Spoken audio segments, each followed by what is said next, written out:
এই পুরুলিয়া লিটারেরি মিটের যারা কর্মকর্তা, উদ্যোক্তা, আয়োজক, ব্যবস্থাপক, তাদের সবাইকে আন্তরিক ধন্যবাদ, কৃতজ্ঞতা জানাচ্ছি। এমন একটি চমৎকার আয়োজনে আমাকে আপনারা হাজির হওয়ার, উপস্থিত হওয়ার একটা সুযোগ দিয়েছেন, দু চারটি কথা বলার সুযোগ দিয়েছেন বলে আমি গোড়াতেই আশ্বস্ত করছি যে একেবারে 15 মিনিটের বেশি আমি সময় নেব না। ঘড়ি সামনে রেখেছি, 6টা 33 বাজে আমার ঘড়িতে। 15 মিনিটে আমি শেষ করব। আমার কথা বলার বিষয়, শিরোনাম স্থির হয়েছে যে কবিতা, গান, থিয়েটার, এদের দায় এবং আমাদের বর্তমান সময়। এখন আপনারা সবাই নিশ্চয়ই এটা খেয়াল করবেন যে এটা একটা বিরাট বড় আলোচনার বিষয়। অনেক রকম তর্কাতর্কি আছে এই বিষয়কে নিয়ে। কবিতা, নাটক, গান, বড় অর্থে শিল্প, তার আদৌ কোনো দায় আছে কিনা, এটা একটা জরুরি প্রশ্ন বটে।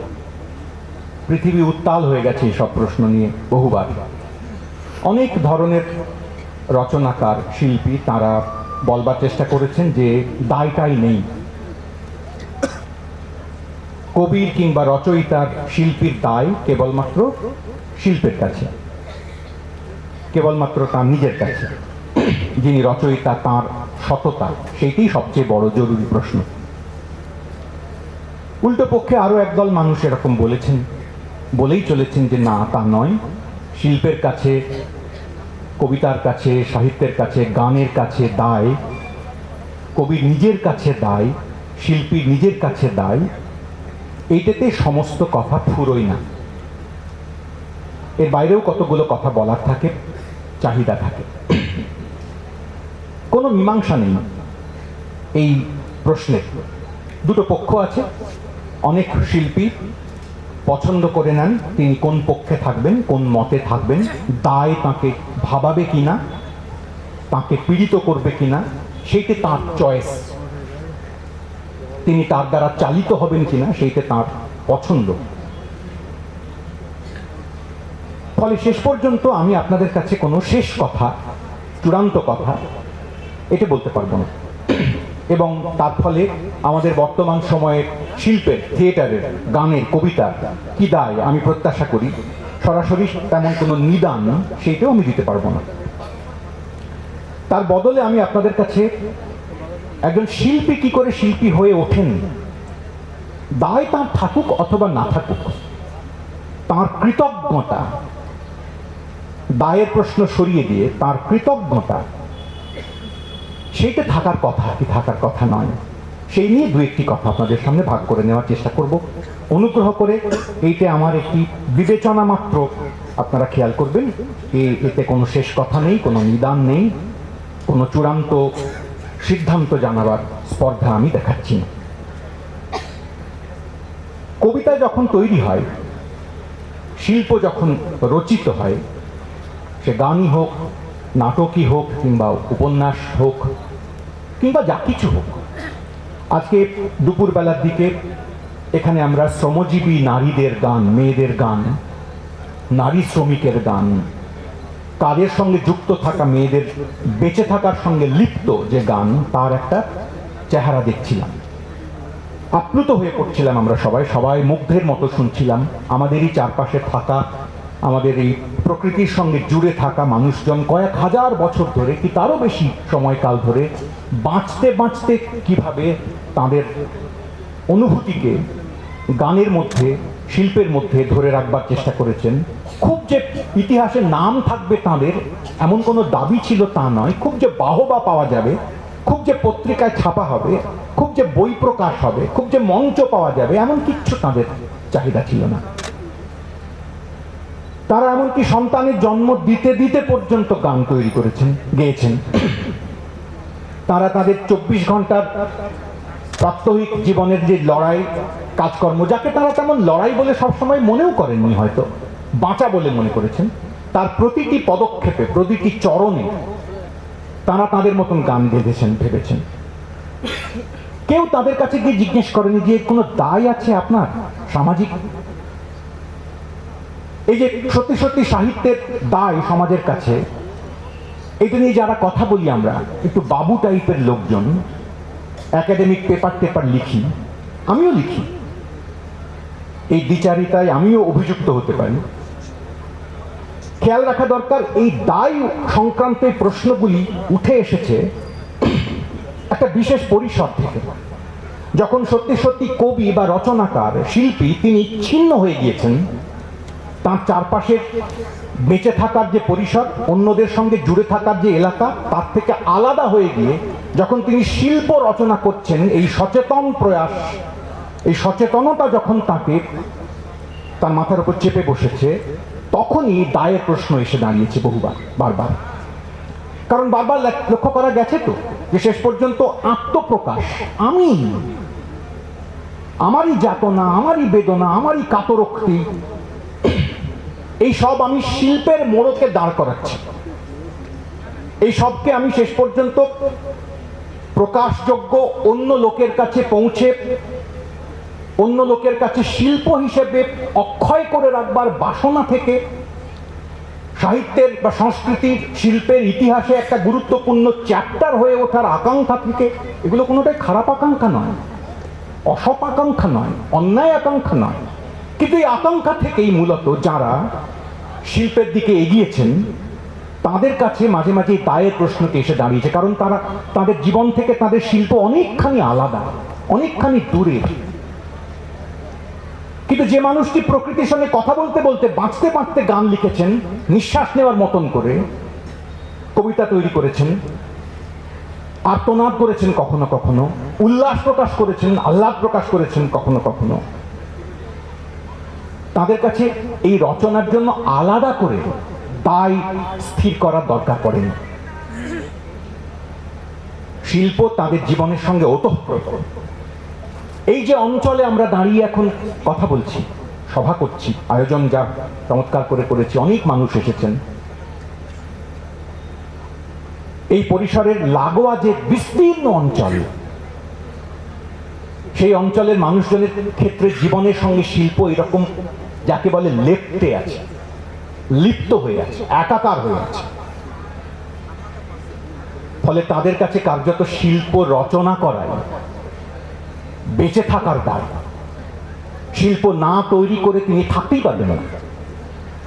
গান না গেয়ে বেঁধে, কবিতা না তৈরি করে, কথা না বলে ছড়িয়ে, কিস্সা আখ্যান ইত্যাদির মধ্যে ঢুকে আবার বেরিয়ে না এসে তার টিকে থাকাই সম্ভব হবে। ফলে গোটা জীবন আর শিল্প গায়ে গায়ে লাগোয়া।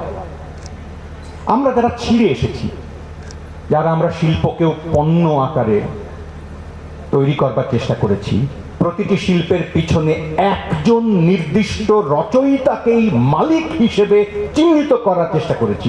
এই কবিতাটির মালিক ইনি, এই উপন্যাসের মালিক ইনি। আমার কথা আপনাদের কারো কারো খুবই বেখাপ্পা লাগতে পারে, কারণ গত কয়েকশো বছর ধরে তো এইটাই আমাদের অভ্যেস। ওমা, লেখার একজন মালিক থাকবেন না, লেখক থাকবেন না, এবার কেমন তর কথা। কিন্তু ঠিকই এইটা আমাদের মাথার মধ্যে গত কয়েকশো বছর ধরে গেঁথে আছে যে একটা লেখার একটা মালিক, একটা রচয়িতা, এবং তাকে চিহ্নিত করে দেওয়ার মধ্যে দিয়ে এই গোটা সংস্কৃতির ভেতরে একটা নতুন চাল আমরা তৈরি করে ফেলতে পেরেছি। কিন্তু সত্যি সত্যি একটা গান যখন হয়, একজন রচয়িতাকে সামনে রেখে মধ্যস্থতা করে একটা গান যখন হয়, যখন সেটা কেবলমাত্র সেই রচয়িতার দিনলিপির ব্যক্তিগত আকাঙ্ক্ষার প্রকাশ নয়, যখন তার পিছনে আসলে কলস্বর হাজির থাকে, অনেক মানুষ, অনেকের আকাঙ্ক্ষা, অনেকের প্রতিনিধি হিসেবে যখন একজন শিল্পী উঠে আসেন, সেই অনেকের প্রতিনিধি হিসেবে কবির পরিসরটি আস্তে আস্তে বিলীয়মান, ফিকে, আলগা। কিন্তু সত্যিই তো তাই। আপনারা খেয়াল করে দেখবেন, যে কোনো রচয়িতা যখন কোনো গান তৈরি করেন, নাটক তৈরি করেন, কত আলাদা আলাদা মানুষের সঙ্গে সংসর্গে, যোগাযোগে লড়াইতে, তর্কে, ঝগড়ায়, প্রেমে, ঘৃণায়, বিরূপতায়, বিদ্রুপে একটা রচনা হয়ে ওঠে। সেই রচনায় খোদিত থাকে একটা লোকের নাম। ওই পরিসরের বাকিদের কথা তার মধ্যে আর খুঁজে পাওয়ার সুযোগ থাকে না। এমনকি রচয়িতাও মাঝে মাঝে এই কৃতজ্ঞতাটুকু রাখেন না মনে। আমি কাউকে আঘাত করবার জন্য বলছি না এই কথাটা, আমাকে মার্জনা করবেন না। অনেক সময়, সব সময় নয়, অনেক সময় যে কৃতজ্ঞতা একজন শিল্পীকে আচ্ছন্ন করে থাকার কথা, সেই কৃতজ্ঞতা সেই শিল্পীকে আচ্ছন্ন করে থাকে না। অনেক সময় তিনি নিজেই ঈশ্বর সমান, স্রষ্টার মতন একক কৃতিত্ব দাবি করতে থাকেন। তাকে দেওয়াও হয়, তিনি দাবিও করেন।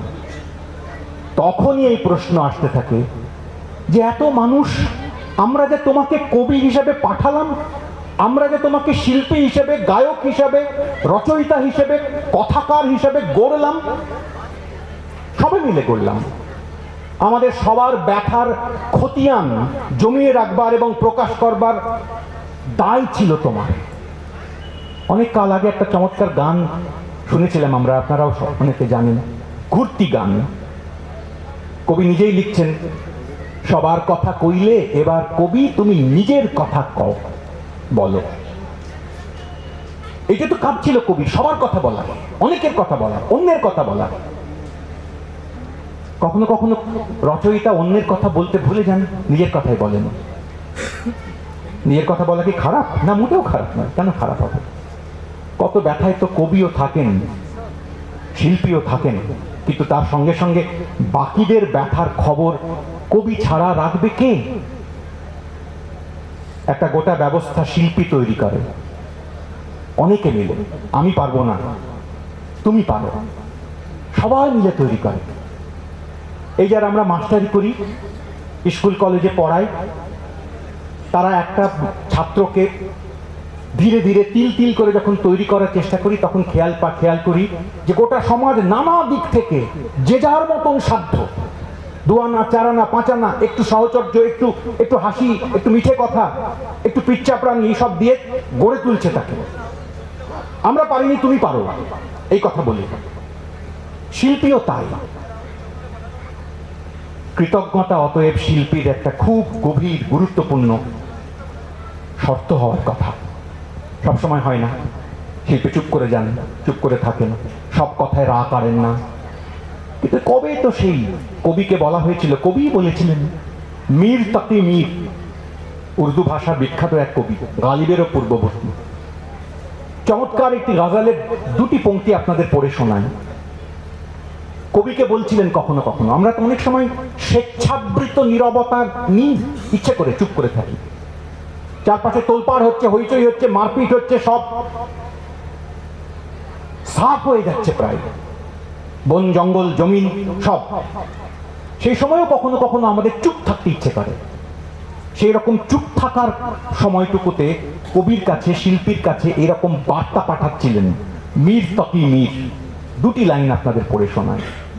কবিকেই বলছেন, শায়ের হো মত চুপকে রহো, আব চুপ মে জানে জাতি হ্যায়।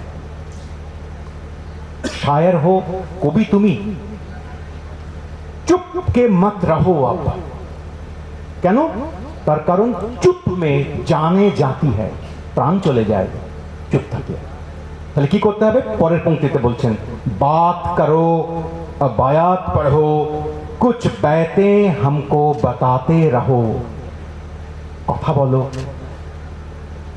কিছু কবিতা শোনাও, আমাদের সঙ্গে আলাপচারিতায় নিজের শ্লোক, অমলিন শ্লোক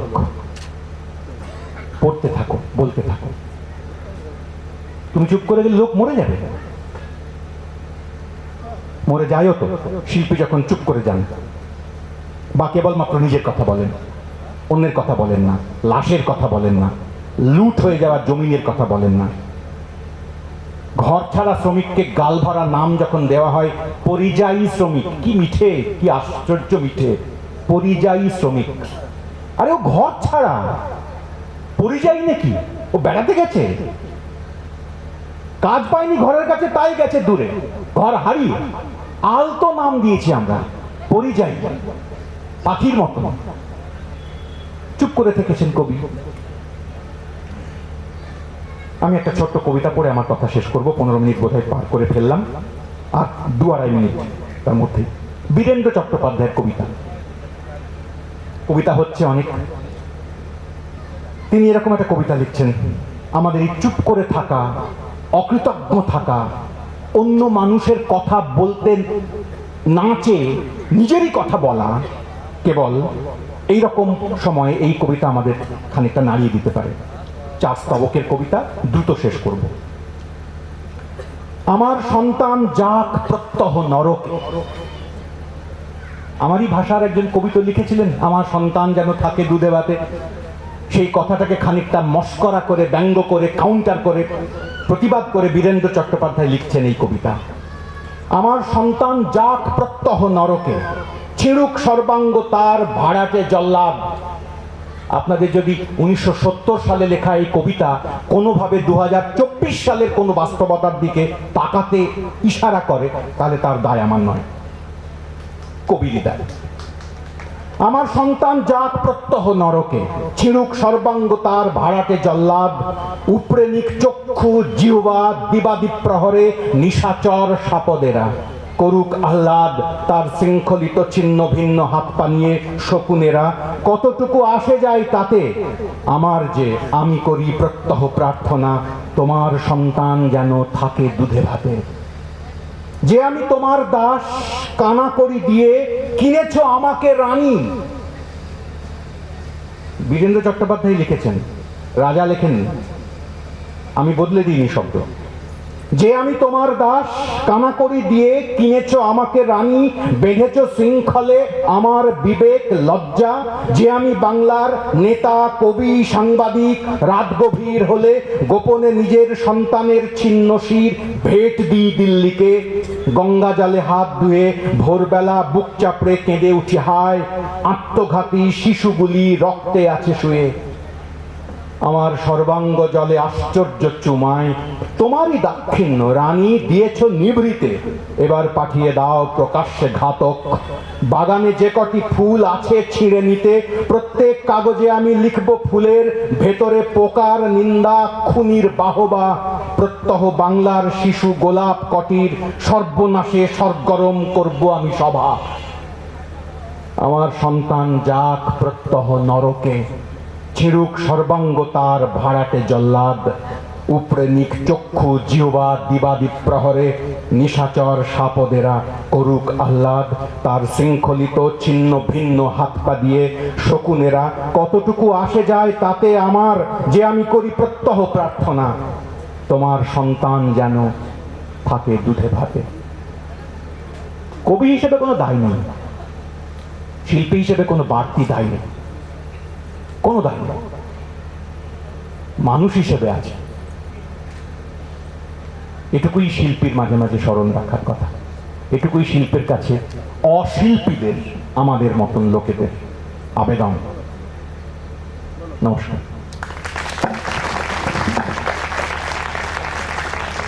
অনেক ধন্যবাদ জানাই আমাদের কাফি সাহেবকে। এরপর দর্শক আসন থেকে কেউ কোনো প্রশ্ন করতে চান, করতে পারেন। সময়